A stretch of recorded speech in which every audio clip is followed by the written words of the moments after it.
ഇവിടെ ഇങ്ങനെ പലതരത്തിലുള്ള ലീഫി വെജിറ്റബിൾസ് കിട്ടുന്നത് കൊണ്ട് എന്നൊന്നും ചപ്പാത്തിക്ക് എന്ത് കറി വെക്കും എന്നുള്ള ഒരു ടെൻഷനൊന്നും ഇല്ലേ. എന്നും രാവിലെ ചപ്പാത്തി ഉണ്ടാക്കണം, എന്നാൽ കറി വെക്കുക ഇതേപോലെ മേത്തിയോ ഷേപ്പോ പാലക്കോ ഇങ്ങനെ എന്തെങ്കിലുമൊക്കെ വാങ്ങിച്ചു വെക്കേ. അപ്പോൾ ഇതും അല്ലാതെ പച്ചക്കറികൾ നല്ല ഫ്രഷ് ആയിട്ട് കിട്ടാറുണ്ട്. മീൻ മാത്രമാണ് ഫ്രഷ് കിട്ടാതുള്ളത്, ബാക്കി പച്ചക്കറികളൊക്കെ നല്ല ഫ്രഷ് ആയിട്ട് കിട്ടുവേ.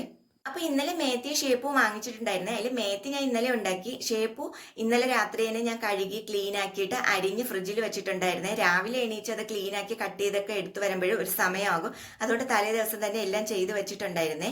അപ്പോൾ ഈ ഷേപ്പു എന്ന് പറയുന്നത് ഞാൻ ആദ്യം വിചാരിച്ചത് ഇത് ജീരകത്തിന്റെ ഇലയെന്നാണ്. അപ്പോൾ ഞാൻ ഗൂഗിളിലൊക്കെ സെർച്ച് ചെയ്ത് നോക്കിയപ്പോഴും ഈ ജീരകത്തിന്റെ ഇലയല്ല, ഇതിനെ ശതകുപ്പ എന്നാണ് പറയുന്നത്. അപ്പോൾ ഇത് ഞാൻ മുന്നേ കേട്ടിട്ടില്ല, ശതകുപ്പ എന്ന് പറയുന്നത്. നാട്ടിൽ കിട്ടുമെന്നും അറിയത്തില്ല. ഇതിനെവിടെ ഷേപ്പു എന്നാണ് പറയുന്നത്. പക്ഷെ ഇതിന്റെ സീഡ് ജീരകം പോലെയൊക്കെയാണ് ഇരിക്കുന്നത്. അപ്പോൾ അതുണ്ടാക്കാൻ വേണ്ടിയിട്ട് ഞാൻ സവാള കട്ട് ചെയ്ത് എടുക്കുന്നുണ്ട്. പിന്നെ കുറച്ച് വെളുത്തുള്ളിയും ചതച്ച് വെച്ചിട്ടുണ്ട്, പച്ചമുളകും അരിഞ്ഞു വെച്ചിട്ടുണ്ട്. എന്നിട്ട് ഒരു പാത്രം വെച്ചു കൊടുത്തിട്ട് ഇതിലേക്ക് എണ്ണ ഒഴിച്ചിട്ട് ജീരകം ഇട്ട് പൊട്ടിക്കണം. പിന്നെ ചതച്ച് വെച്ചിട്ടുള്ള വെളുത്തുള്ളിയും സവാളയും പച്ചമുളകും ഇട്ട് ഒന്ന് വഴറ്റി കൊടുക്കണം. അപ്പോൾ സവാള വഴണ്ടു വരുന്ന സമയത്ത് എനിക്ക് കഴിക്കാൻ വേണ്ടിയിട്ടുള്ള കുറച്ച് മില്ലറ്റ് കഴുകി എടുക്കുന്നുണ്ട്.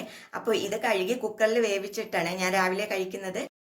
ഇത് പൊടിപ്പിച്ച് റൊട്ടി ഉണ്ടാക്കാൻ വേണ്ടിയിട്ടാണ് വാങ്ങിച്ചത്. ഇത് നമ്മൾ അങ്ങനെ സാധാരണ ഇവിടെ വാങ്ങിക്കാറില്ല. പിന്നെ റൊട്ടി ഉണ്ടാക്കി നോക്കാമെന്ന് വിചാരിച്ചിട്ട് കുറച്ച് വാങ്ങിച്ചു വെച്ചതാണ്.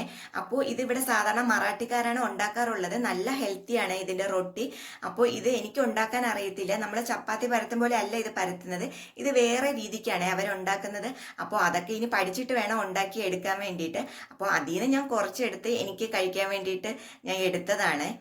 അപ്പോൾ നമ്മുടെ ഇലയൊക്കെ ഇട്ട് കൊടുത്തതിന് ശേഷം പിന്നെ ഇതിലേക്ക് കുറച്ച് പരിപ്പും കൂടി ചേർത്ത് കൊടുക്കണേ.